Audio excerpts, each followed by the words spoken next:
नमस्कार दोस्तों। स्वागत है आपका अपने YouTube channel GK tips by Mahendra Bugalia पर। आज के सेशन में अपन जो भारतीय संविधान है उसके महत्वपूर्ण संशोधनों के बारे में चर्चा करेंगे। किसी भी एग्जाम की तैयारी कर रहे हो ये टॉपिक बहुत ही इंपॉर्टेंट है। भारतीय संविधान में जितने भी संशोधन हुए हैं उनको अपन बाय सीक्वेंस पढ़ेंगे। जो भी महत्वपूर्ण संशोधन है उन पर अपन ज़्यादा डिटेल में चर्चा करेंगे। अपनी इस क्लास को बहुत ही शानदार तरीके से मैंने डिजाइन किया है, जिसमें अपन पहले पार्ट के अंदर संविधान संशोधन की प्रक्रिया कौन से भाग में है, कौन से अनुच्छेद में है, कैसे संविधान संशोधन होता है, क्या होता है, उसके बाद जो भी संविधान संशोधन हुए हैं उनमें जो महत्वपूर्ण संविधान संशोधन है उनके बारे में चर्चा करेंगे। अगर इस क्लास को आप पहले सेकंड से लेकर अंतिम सेकंड तक देख लेते हो तो आपके इस टॉपिक में से क्वेश्चन गलत होने की संभावना ना के बराबर है। चलिए बिना किसी देरी के आज की क्लास को अपन शुरू करते हैं। पहला क्वेश्चन क्या है, संविधान के किस भाग व अनुच्छेद में संविधान संशोधन प्रक्रिया का उल्लेख है। यानी संविधान का कौन सा भाग है और कौन सा अनुच्छेद है जिसमें संविधान के संशोधन की प्रक्रिया का उल्लेख किया गया है। तो संविधान के भाग 20 और अनुच्छेद 368 में, अनुच्छेद 368 और भाग 20 के अंदर, भाग 20 और अनुच्छेद 368 में संविधान संशोधन की प्रक्रिया का उल्लेख किया गया है। तो इंपॉर्टेंट है, ध्यान रखना। संविधान संशोधन आप जब पढ़ रहे हो तो आपको पता होना चाहिए संविधान जो संशोधन है वो कौन से भाग और कौन से अनुच्छेद में है। तो संविधान के भाग 20 और अनुच्छेद 368 में है। अगला क्वेश्चन क्या है, भारतीय संविधान में संविधान संशोधन होता है। भारत में जो संविधान है उसमें संशोधन होता है अनुच्छेद 368 के अनुसार, धारा 368 के अनुसार। अगला क्वेश्चन क्या है, भारतीय संविधान की कौन सी विशेष व्यवस्था दक्षिण अफ्रीका के संविधान से ली गई है। यानी भारतीय संविधान में कौन सी एक विशेष व्यवस्था है जो दक्षिण अफ्रीका के संविधान से ली गई है। आपको पता होना चाहिए भारतीय संविधान में जो अलग अलग भाग हैं वो अलग अलग देशों से लिए गए हैं, जिसमें से जो संविधान संशोधन का जो भाग है वो दक्षिण अफ्रीका के संविधान से लिया गया है। तो इंपॉर्टेंट है, जब आप संविधान संशोधन पढ़ रहे हो तो आपको पता होना चाहिए कि जो संविधान संशोधन की प्रक्रिया है वो कौन से देश के संविधान से ली गई है। तो दक्षिण अफ्रीका के संविधान से ली गई है। अगला क्वेश्चन क्या है, संविधान संशोधन कितने प्रकार से किया जा सकता है। जो संविधान में संशोधन है वो कितने प्रकार से किया जा सकता है। तो संविधान में संशोधन 3 प्रकार से किया जा सकता है। संविधान में संशोधन कितने प्रकार से किया जा सकता है, 3 प्रकार से। एक तो सामान्य संविधान संशोधन होता है, एक जो विशेष बहुमत से संविधान संशोधन होता है, एक विशेष प्लस जो भी राज्य विधानमंडल है उनकी आधी से ज्यादा राज्य विधानमंडलों से अनुमति के बाद संशोधन होता है। तो संविधान संशोधन 3 प्रकार से होता है। कितने प्रकार से, 3 प्रकार से। अगला क्वेश्चन, संविधान संशोधन हेतु विधेयक सर्वप्रथम कहाँ प्रस्तुत किया जाता है। यानी अगर संविधान में संशोधन करना है तो उसका जो बिल है वो सबसे पहले कहाँ पर प्रस्तुत किया जाएगा। तो संसद के किसी भी सदन में। संविधान के आपको पता है जो संसद है उसके 2 सदन है। संसद के 2 सदन कौन कौन से, राज्यसभा और लोकसभा। तो संविधान संशोधन हेतु जो भी बिल अपन प्रस्तुत करेंगे वो कोई से भी सदन में प्रस्तुत किया जा सकता है, चाहे तो लोकसभा में चाहे राज्यसभा में। अगले क्वेश्चन पे चलते हैं, संविधान के अधिकांश अनुच्छेदों को संशोधित करने के लिए कौन सी प्रक्रिया अपनाई जाती है। यानी संविधान के जो अधिकांश अनुच्छेद है उनमें अगर संशोधन करना है तो कौन सी प्रक्रिया अपनाई जाती है। तो साधारण बहुमत।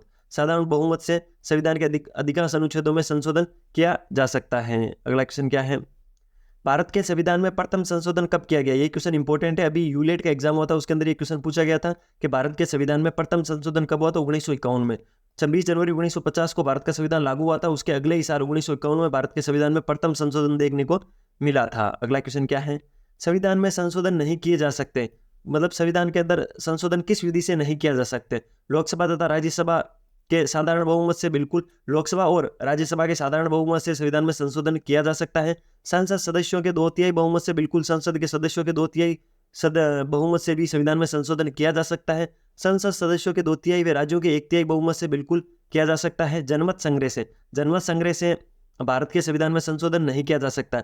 जनमत संग्रह का मतलब हुआ अगर मान लो कोई बड़ी आबादी चाहती है कि संविधान में ये संशोधन होना चाहिए तो उसके चाहने से संविधान में संशोधन नहीं होगा। संशोधन होने के लिए या तो लोकसभा व राज्यसभा के साधारण बहुमत से होगा, या संसद के सदस्यों के 2/3 बहुमत से होगा, या संसद के सदस्यों के 2/3 व राज्यों के 1/3 बहुमत से होगा। जनमत संग्रह से कभी भी संविधान में संशोधन नहीं किया जा सकता है। अगला क्वेश्चन क्या है, प्रथम संवैधानिक संशोधन अधिनियम किससे संबंधित था। 1951 के अंदर प्रथम संविधान संशोधन हुआ था, तो वो किससे संबंधित था, इस क्वेश्चन में ये पूछा है। तो कुछ राज्यों के कृषि भूमि सुधार से।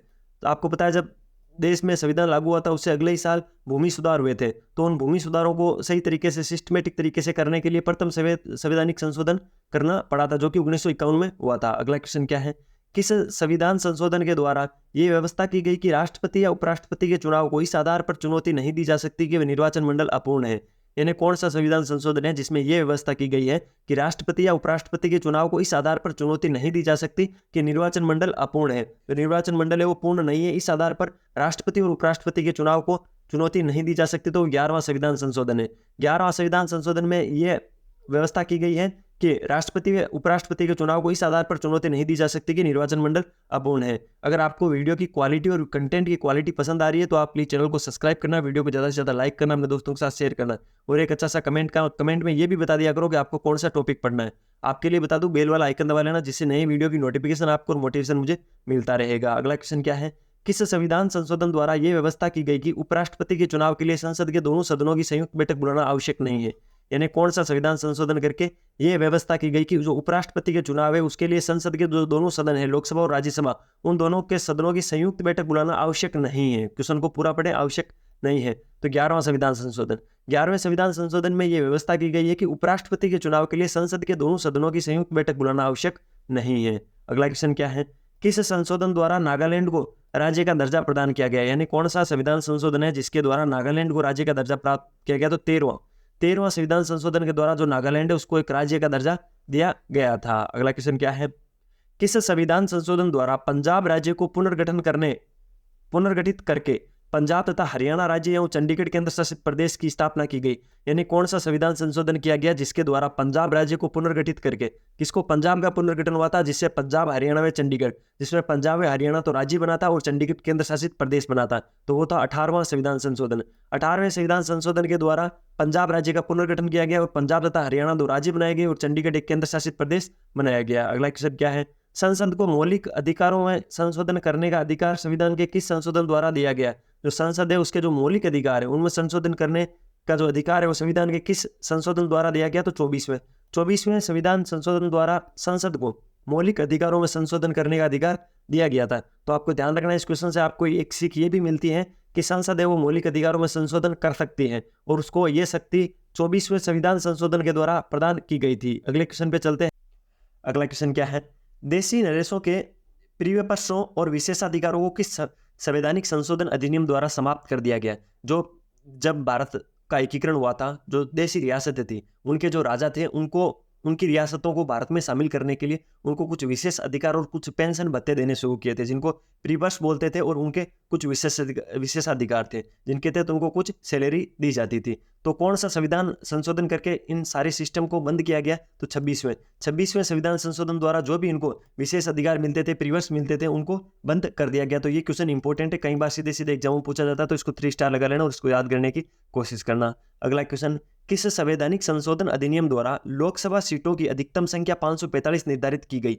यानी कौन सा संविधान संशोधन किया गया जिसमें जो लोकसभा की सीटें हैं उनकी अधिकतम संख्या 545 निर्धारित की गई? तो 31वें संविधान संशोधन द्वारा जो लोकसभा की सीटें थी उनकी अधिकतम संख्या 545 निर्धारित कर दी गई थी। अगले क्वेश्चन पे चलते हैं, किस संवैधानिक संशोधन अधिनियम द्वारा राज्य लोक सेवा आयोग के अध्यक्ष व सदस्यों की सेवानिवृत्ति की आयु सीमा 60 वर्ष से बढ़ाकर 62 वर्ष कर दी गई? यानी कौन सा संवैधानिक संशोधन किया गया जिसमें लोक सेवा आयोग के जो अध्यक्ष व सदस्य हैं उनकी सेवानिवृत्ति की आयु सीमा 60 वर्ष से बढ़ाकर 62 वर्ष कर दी गई? तो 41वें संविधान संशोधन द्वारा लोकसभा आयोग के अध्यक्ष व सदस्यों की सेवानिवृत्ति की आयु सीमा 60 वर्ष से बढ़ाकर 62 वर्ष कर दी गई थी। अगला क्वेश्चन, निम्न में से कौन सा संशोधन अधिनियम मिनी संविधान माना जाता है? मिनी कॉन्स्टिट्यूशन या मिनी संविधान है वो कौन सा संविधान संशोधन माना जाता है? तो 42 संविधान संशोधन हुआ था, 42वां संविधान संशोधन हुआ था 1976 में।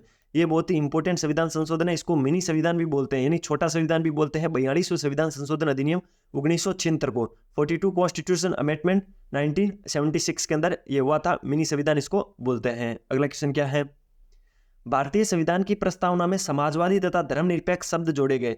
जो भारतीय संविधान की प्रस्तावना है, जो मूल प्रस्तावना है, उसमें समाजवादी व धर्मनिरपेक्ष शब्द नहीं थे। एक संविधान संशोधन किया गया, उसके बाद जो प्रस्तावना है उसके अंदर समाजवादी और धर्मनिरपेक्ष शब्द जोड़े गए। तो वो कौन सा संविधान संशोधन था? तो 42वें संविधान संशोधन द्वारा जो भारत के संविधान की प्रस्तावना है उसमें समाजवादी तथा धर्मनिरपेक्ष 2 नए शब्द जोड़े गए थे। अगले क्वेश्चन पे चलते हैं, शिक्षा को किस संविधान संशोधन के द्वारा राज्य सूची से समवर्ती सूची में लाया गया? यानी जो एजुकेशन है उसको पहले राज्य सूची में थी, लेकिन अब इसको समवर्ती सूची में डाल दिया गया है। तो उसको शिक्षा को राज्य सूची से समवर्ती सूची में डालने के लिए कौन सा संविधान संशोधन किया गया? इस क्वेश्चन में ऐसा पूछा गया है। तो 42 कॉन्स्टिट्यूशन अमेंडमेंट किया गया शिक्षा को राज्य सूची से समवर्ती सूची में लाने के लिए। अगले क्वेश्चन पे चलते हैं। अगला क्वेश्चन क्या है, किस संविधान संशोधन द्वारा किन्हीं विशेष परिस्थितियों में नीति निर्देशक सिद्धांतों को मूल अधिकारों के ऊपर अधिक महत्व देने का प्रावधान है? यानी कौन सा संविधान संशोधन करके जो विशेष परिस्थितियों के अंदर जो नीति निर्देशक सिद्धांत है उनको मूल अधिकारों के ऊपर अधिक महत्व देने का प्रावधान है तो 42वें संविधान संशोधन में ये व्यवस्था की गई कि अगर कोई विशेष परिस्थिति आ जाती है तो नीति निर्देशक सिद्धांतों को मूल अधिकारों के ऊपर अधिक महत्व दे सकते हैं। तो ये 42वें संविधान संशोधन में ये व्यवस्था की गई थी। अगला क्वेश्चन क्या है, 42वां संविधान संशोधन 1976 ईस्वी में निम्नलिखित में से किस समिति की रिपोर्ट के आधार पर तैयार किया गया था। जो 42वां संविधान संशोधन हुआ था वो किस समिति की रिपोर्ट के आधार पर तैयार किया गया था, तो सवर्ण सिंह समिति की रिपोर्ट पर ही 42वां संविधान संशोधन है वो तैयार किया गया था। तो इंपॉर्टेंट है ये समिति, आप याद कर लेना, इसको 2 स्टार लगा लो कि जो सवर्ण सिंह समिति है उसकी रिपोर्ट के आधार पर ही 42वें संविधान संशोधन अधिनियम को तैयार किया गया था। अगला क्वेश्चन क्या है, भारतीय संविधान के किस संशोधन द्वारा राष्ट्रपति को कोई मामला मंत्रिपरिषद के द्वारा पुनर्विचार किए जाने के लिए वापस भेजने का अधिकार दिया गया है। जो राष्ट्रपति है उसको कोई भी मामला मंत्रिपरिषद के द्वारा पुनर्विचार किए जाने को वापस भेजने का अधिकार है वो 42वें संविधान संशोधन के द्वारा दिया गया था। तो 42वें संविधान संशोधन में ये व्यवस्था की गई है कि राष्ट्रपति का कोई मामला है तो मंत्रिपरिषद के द्वारा पुनर्विचार के लिए भेजा जा सकता है। अगले क्वेश्चन पे चलते हैं, किस संविधान संशोधन अधिनियम द्वारा स्वतंत्रता के मौलिक अधिकारों की संख्या को 7 से घटाकर 6 कर दिया गया। जो पहले मौलिक अधिकार थे वो 7 से, उनको 7 से घटाकर 6 कर दिया गया। तो कौन से संविधान संशोधन के द्वारा मौलिक अधिकारों की संख्या को 7 से घटाकर 6 किया गया, तो 44वें संविधान संशोधन के द्वारा जो मौलिक अधिकार थे उनकी संख्या पहले 7 थी लेकिन उनको घटाकर 6 कर दिया गया 44वें संविधान संशोधन द्वारा। अगले क्वेश्चन पे चलते हैं, संविधान के किस संशोधन द्वारा संपत्ति के अधिकार को मूल अधिकार की सरणी से निकाल दिया गया था। ये एक बनता है मोस्ट इंपोर्टेंट क्वेश्चन, क्या है कि संपत्ति के अधिकार को मूल अधिकार की सरणी से निकालने के लिए कौन सा संविधान संशोधन किया गया था, तो 44वें संविधान संशोधन के द्वारा जो संपत्ति का अधिकार था उसको मूल अधिकार की सरणी से निकाल दिया गया और उसको एक विधिक अधिकार बना दिया गया। अगले क्वेश्चन पे चलते हैं, किस संविधान संशोधन अधिनियम द्वारा लोकसभा के कार्यकाल को 6 वर्ष से घटाकर 5 वर्ष कर दिया गया। यानी पहले लोकसभा का कार्यकाल 6 वर्ष था लेकिन अभी वर्तमान में लोकसभा का कार्यकाल 5 वर्ष है, लेकिन राज्यसभा का कार्यकाल अभी भी 6 वर्ष है। लोकसभा है वो स्थायी सदन है जबकि जो राज्यसभा है वो स्थायी सदन है, उसमें प्रत्येक 2 वर्ष बाद कुछ सदस्यों का चयन होता है। तो ध्यान रखना है, लोकसभा के कार्यकाल को 6 वर्ष से घटाकर 5 वर्ष करने के लिए कौन सा संविधान संशोधन किया गया, तो 44वें संविधान संशोधन द्वारा लोकसभा के कार्यकाल को 6 वर्ष से घटाकर 5 वर्ष कर दिया गया था। अगला क्वेश्चन क्या है, दल बदल निरोधक कानून किस संविधान संशोधन विधेयक से संबंधित है। यानी जो दल बदल निरोधक कानून है वो कौन से संविधान संशोधन विधेयक से संबंधित है, तो 52वें संविधान संशोधन से संबंधित है दल बदल निरोधक कानून। संविधान के किस संशोधन द्वारा मतदान की आयु 21 वर्ष से घटाकर 18 वर्ष की गई। पहले मतदान की आयु थी वो 21 वर्ष थी, मतदान की आयु कितनी थी, तो 21 वर्ष थी, लेकिन अब 21 वर्ष से घटाकर 18 वर्ष कर दी है। ठीक है, तो 21 वर्ष से घटाकर 18 वर्ष मतदान की आयु करने के लिए संविधान का कौन सा संशोधन किया गया, तो 61वें संविधान संशोधन के द्वारा मतदान की आयु 21 वर्ष से घटाकर 18 वर्ष कर दी गई थी। इंपॉर्टेंट है, ध्यान रखना। अगले क्वेश्चन पे चलते हैं, 52वां संविधान संशोधन अधिनियम 1985 निम्नलिखित में से किससे संबंधित है। जो 52वां संविधान संशोधन है 1985 के अंदर हुआ था वो किससे संबंधित है, तो दल बदल तथा अर्थ है। जो दल बदल से संबंधित जो कानून है वो 52वें संविधान संशोधन अधिनियम 1985 से संबंधित है। इंपॉर्टेंट है, ध्यान रखना। 52वां संविधान संशोधन दल बदल के जो नियम शर्तें हैं उससे संबंधित है, 1985 में हुआ था 52वां संविधान संशोधन, याद कर लेना। अगला क्वेश्चन क्या है, 74वें संविधान संशोधन का संबंध निम्नलिखित में से किस संस्था में है। जो 74वां संविधान जो संशोधन है वो किस संस्था से संबंधित है, इस क्वेश्चन में ऐसा पूछा है। जो 74 कॉन्स्टिट्यूशन अमेंडमेंट है, 74वां संविधान संशोधन है, वो नगर पालिकाओं से संबंधित है। किससे, नगर पालिकाओं से संबंधित है 74वां संविधान संशोधन अधिनियम। किससे संबंधित है, तो नगर पालिकाओं से संबंधित है 74वां संविधान संशोधन। अगर आपको ये पीडीएफ चाहिए तो कहाँ मिलेगी, ये टेलीग्राम चैनल पे मिलेगी। टेलीग्राम चैनल किस नाम से है, तो GK tips by Mahendra Bugalia के नाम से आपको टेलीग्राम चैनल है, उसकी लिंक मैं इस वीडियो के डिस्क्रिप्शन में डाल दूंगा, वहां से आप इस पीडीएफ को डाउनलोड कर सकते हो। इसके अलावा आपको अगर किसी भी सब्जेक्ट में इंपॉर्टेंट क्वेश्चंस पढ़ने हैं, इंपॉर्टेंट क्वेश्चंस की तैयारी करने हैं, पुराने पेपर्स देखने हैं, तो अपने इस यूट्यूब चैनल पे जाना। आप प्लेलिस्ट सेक्शन को जैसे ही ओपन करोगे तो प्रत्येक सब्जेक्ट की आपको वहाँ पर प्लेलिस्ट मिल जाएगी।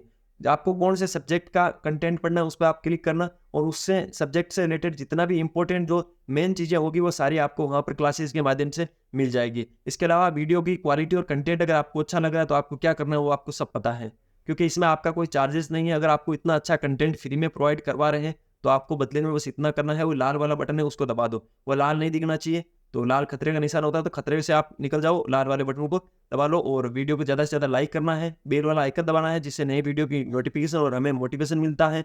और कौन सा टॉपिक पढ़ना है उसका आप कमेंट में बता देना। अगला क्वेश्चन क्या है, भारत के संविधान के 73वें संशोधन का संबंध है। जो भारत का संविधान है उसमें जो 73 कॉन्स्टिट्यूशन अमेंडमेंट है, 73वां संविधान संशोधन है, उसका संबंध किससे है? तो पंचायती राज व्यवस्था से है। इंपॉर्टेंट है, एक बार वापस बता देता हूँ, ये इन सब में इंपॉर्टेंट है, ये बार बार पूछा जाता है। जो पंचायती राज व्यवस्था है उससे संबंधित संविधान संशोधन कौन सा है? तो 73 कॉन्स्टिट्यूशन अमेंडमेंट, 73वां संविधान संशोधन है, वो पंचायती राज व्यवस्था से संबंधित है। अगला क्वेश्चन क्या है? भारतीय संविधान के किस संशोधन में नगरीय स्थानीय सरकारों को संवैधानिक दर्जा दिया गया? भारत के संविधान के अंदर किस संशोधन में नगरीय स्थानीय सरकारों को संवैधानिक दर्जा दिया गया? तो 74वां संविधान संशोधन में जो नगरीय स्थानीय सरकारें हैं उनको संवैधानिक दर्जा मिला था। ठीक है, उनको संवैधानिक दर्जा दिया गया था। नगरीय स्थानीय सरकारों को संवैधानिक दर्जा देने के लिए 74 कॉन्स्टिट्यूशन अमेंडमेंट करना पड़ा था, 74वां संविधान संशोधन करना पड़ा था। अगला क्वेश्चन क्या है? निम्नलिखित में से संविधान का वे कौन सा संशोधन है जिसके अनुसार महिलाओं के लिए नगरपालिकाओं एवं ग्राम पंचायतों में 1/3 सीटों के आरक्षण की व्यवस्था की गई है? आपको पता है अभी महिलाओं को नगरपालिका और जो ग्राम पंचायतों के चुनाव होते हैं उनके अंदर 33% आरक्षण है। कितना है? 33% आरक्षण है। 33 का मतलब लगभग 1/3 होता है। ठीक है, 33% या 1/3 लिखा आता है तो 1/3। ठीक है, 3 में से 1 या 33%। तो आपको पता है जो नगरपालिकाएं व ग्राम पंचायतें हैं उनमें 1/3 सीटों का आरक्षण महिलाओं के लिए किया गया है। तो ये व्यवस्था करने के लिए संविधान में कौन सा संशोधन किया गया था? इस क्वेश्चन में ऐसा पूछा गया है। तो ये संविधान जो व्यवस्था ये करने के लिए संविधान में 73वां और 74वां संविधान संशोधन किया गया था। 73 constitution amendment and 74 constitution amendment. तो 73वां व 74वां संविधान संशोधन किया गया था महिलाओं को नगरपालिका में ग्राम पंचायतों में 1/3 सीटों के आरक्षण की व्यवस्था करने के लिए। अगला क्वेश्चन क्या है? भारतीय संविधान के किस संशोधन अधिनियम द्वारा 6 से 14 वर्ष के सभी बच्चों के लिए शिक्षा के अधिकार को मूल अधिकार बनाया गया? यानी आपको पता होना चाहिए सबसे पहले तो इस क्वेश्चन की ये लाइन पकड़ लीजिए कि वर्ष 6 से लेकर 14 वर्ष तक के सभी बच्चों को शिक्षा के अधिकार एक मूल अधिकार है। ठीक है, जो शिक्षा का अधिकार है वर्ष 6 से 14 के बच्चों को ये मूल अधिकार दिया गया है। ये किस संविधान संशोधन के द्वारा व्यवस्था की गई कि जो 6 से 14 वर्ष के बच्चे होंगे उनको शिक्षा देना मूल अधिकार होगा? तो 86वां संविधान संशोधन द्वारा यह व्यवस्था की गई कि 6 से 14 वर्ष के बच्चों को शिक्षा का अधिकार मूल अधिकार दिया गया। ये बहुत ही इंपॉर्टेंट संविधान संशोधन है। सारे क्वेश्चन बहुत ही एग्जाम की दृष्टि से इंपॉर्टेंट है, एक भी क्वेश्चन को आप मिस मत करना और अच्छे से याद करना। अगर आपको एक बार में याद नहीं होते तो इस क्लास को वापस शुरू करके इनको याद करने ही है। ठीक है, अगले क्वेश्चन पे चलते हैं। भारतीय संविधान के संशोधन में कौन सा संशोधन केंद्रीय मंत्रिमंडल के आकार को सीमित करता है? जो केंद्रीय मंत्रिमंडल है उसके आकार को सीमित करने के लिए कौन सा संविधान संशोधन किया गया? ऐसे तो प्रधानमंत्री कोई से भी मतलब कितने भी व्यक्तियों को मतलब जो भी वहां पर इलेक्टेड व्यक्ति हैं उनको कितनों को ही मंत्री बना सकता है, कितनों सारों को ही मंत्रिमंडल में शामिल कर सकता है, लेकिन उसकी भी एक सीमा है। उसकी सीमा क्या है? तो 51वां संविधान संशोधन द्वारा यह व्यवस्था की गई कि जितने भी सदस्य हैं उनमें 15% से अधिक सदस्य मंत्री नहीं हो सकते, मंत्रिमंडल में शामिल नहीं हो सकते। तो ये व्यवस्था किस संविधान संशोधन द्वारा की गई? तो 91 संविधान संशोधन। ठीक है, 51वां कॉन्स्टिट्यूशन अमेंडमेंट के माध्यम से यह व्यवस्था की गई है कि केंद्रीय जो मंत्रिमंडल है उसका आकार सीमित होगा, फिक्स होगा। अगला क्वेश्चन क्या है? 91वां संविधान संशोधन विधेयक मंत्रिपरिषद को कितना प्रतिशत तक सीमित करने के लिए जारी किया गया? आपको मैंने पहले बताया था पिछले वाले क्वेश्चन में कि भाई मंत्री जो परिषद है उसकी जो सीमा है उसको फिक्स करने के लिए 91वां संविधान संशोधन किया गया था। उसमें मैंने एक चीज बताई थी कि 15% से अधिक जो इलेक्टेड सदस्य है वो मंत्री नहीं बन सकते। तो बिल्कुल ऑप्शन नंबर डी इसके अंदर राइट है। 15% मंत्रिपरिषद को 15% तक सीमित करने के लिए 91वां संविधान संशोधन किया गया था। अगला क्वेश्चन क्या है? किस संविधान संशोधन अधिनियम द्वारा अनुसूचित जनजातियों हेतु एक पृथक राष्ट्रीय आयोग की स्थापना का प्रावधान किया गया है? यानी कौन सा कॉन्स्टिट्यूशन अमेंडमेंट या संविधान संशोधन किया गया जिसमें अनुसूचित जनजातियों हेतु एक पृथक राष्ट्रीय आयोग, जो अनुसूचित जनजाति हैं उनके लिए एक पृथक से राष्ट्रीय आयोग है, उसकी स्थापना करने के लिए कौन सा संविधान संशोधन किया गया? तो 89। 99वां संविधान संशोधन किया गया अनुसूचित जनजातियों हेतु एक पृथक राष्ट्रीय आयोग बनाने के लिए 89 कॉन्स्टिट्यूशन अमेंडमेंट करना पड़ा था। अगला क्वेश्चन क्या है? 104वां संविधान संशोधन विधेयक किससे संबंधित था? जो 104 नंबर का संविधान संशोधन विधेयक था वो किससे संबंधित था? ठीक है, कुछ राज्यों में विधान परिषद के उत्साह से भारत के बाहर रहने वाले भारतीय मूल के लोगों के लिए द्वैध नागरिकता आरंभ करने के लिए बिल्कुल ये इसके लिए नहीं था। कुछ राज्यों में विधान परिषद के उत्साधन के लिए ये भी नहीं था। निजी शिक्षा संस्थानों में सामाजिक तथा आर्थिक दृष्टि से पिछड़े वर्गों के लिए कोटा प्रदान करने के लिए बिल्कुल 104वां संविधान संशोधन इसीलिए था, ईडब्ल्यूएस के लिए निजी शिक्षा संस्थान थे, उसमें सामाजिक तथा आर्थिक दृष्टि से पिछड़े वर्गों के लिए एक अलग से कोटा प्रदान करने के लिए 104वां संविधान संशोधन किया गया था। केंद्र सरकार के अधीन नौकरियों पर धार्मिक अल्पसंख्यकों के लिए कोटा प्रदान करने के लिए संविधान संशोधन नहीं था। तो ऑप्शन नंबर 3 इसके अंदर राइट ऑप्शन है कि निजी शिक्षा संस्थानों में सामाजिक तथा आर्थिक दृष्टि से पिछड़े वर्गों के लिए एक अलग से कोटा या रिजर्वेशन प्रदान करने के लिए 104वां संविधान संशोधन किया गया था। अगला क्वेश्चन क्या है, वर्ष 2012 का 97वां संविधान संशोधन अधिनियम किस विषय से संबंधित था? जो 100 से ऊपर के संविधान संशोधन है, यानी 95 से ऊपर के जो संविधान संशोधन है, 95, 96, 97 जो भी नवीनतम है, उस तक के संविधान संशोधन थोड़े इंपॉर्टेंट रहते हैं क्योंकि लेटेस्ट में होते हैं तो पूछे जा सकते हैं। ध्यान रखना, 97वां संविधान संशोधन अधिनियम किससे संबंधित था? तो 14 वर्ष की आयु तक के बच्चों की मुफ्त व अनिवार्य शिक्षा से संबंधित बिल्कुल नहीं था ये इससे संबंधित। सरकारी समितियों, जो कोऑपरेटिव सोसाइटीज होते हैं, उनके गठन में क्रियाकलाप है, तो बिल्कुल जो सरकारी कोऑपरेटिव समितियां हैं उनके गठन में क्रियाकलाप के लिए ये संशोधन किया गया था। 97वां संविधान संशोधन इंपॉर्टेंट है, 3 स्टार लगा देना, ठीक है। तो 97वां संविधान संशोधन सरकारी जो समितियां होती हैं उनके गठन में क्रियाकलाप में सहायता करेगा। आतंकवाद को खत्म करने के लिए बिल्कुल नहीं था ये। भ्रष्टाचार को रोकने के लिए लोकपाल के प्रावधान से बिल्कुल ये नहीं था। अगला क्वेश्चन क्या है, निम्नलिखित में से भारतीय संविधान का कौन सा संशोधन पंचायती राज व्यवस्था को संवैधानिक दर्जा प्रदान करता है? इंपॉर्टेंट है, वापस ये क्वेश्चन आप याद कर ही लीजिए, ठीक है। ये फायदा रहेगा, ये क्वेश्चन कोई भी एग्जाम में सीधा सीधा आपसे पूछा जा सकता है क्या कि कौन सा संविधान संशोधन है वो पंचायती राज व्यवस्था को संवैधानिक दर्जा प्राप्त करने के लिए, इसको आप हाईलाइट कर लीजिए। संवैधानिक दर्जा प्राप्त करने के लिए 73वां संविधान संशोधन 73 कॉन्स्टिट्यूशन अमेंडमेंट किया गया था। पंचायती राज जो संस्थाएं हैं उनको संवैधानिक दर्जा प्राप्त करने के लिए, प्रदान करने के लिए 73वां संविधान संशोधन किया गया था। तो ये थे संविधान संशोधन कैसे होता है, उनकी क्या प्रक्रिया है, कितने प्रकार से होता है, कौन से सदन में होता है, और इंपॉर्टेंट संविधान संशोधन कॉन्स्टिट्यूशन अमेंडमेंट कौन कौन से थे वो अपन ने इस क्लास में कवर किए। अगर क्लास की क्वालिटी और कंटेंट अच्छा लगा है तो वापस वही चीजें हैं, सब्सक्राइब कर देना, लाइक कर देना, ज़्यादा से ज़्यादा शेयर करना, एक अच्छा सा कमेंट करना। आगे कौन से टॉपिक पर आपको क्लास चाहिए वो आप कमेंट कर देना, 24 घंटे में आपको वो क्लास प्रोवाइड करवा दूंगा। पीडीएफ चाहिए तो इस वीडियो के डिस्क्रिप्शन के अंदर टेलीग्राम की चैनल की लिंक है, वहां से आप टेलीग्राम चैनल ज्वाइन कर लेना, वहां पर इस वीडियो की पीडीएफ आपको मिल जाएगी। मिलते हैं फिर किसी नए सेशन के साथ, तब तक अपनी पढ़ाई जारी रखो, स्वास्थ्य का ध्यान रखो, टेक केयर, जय।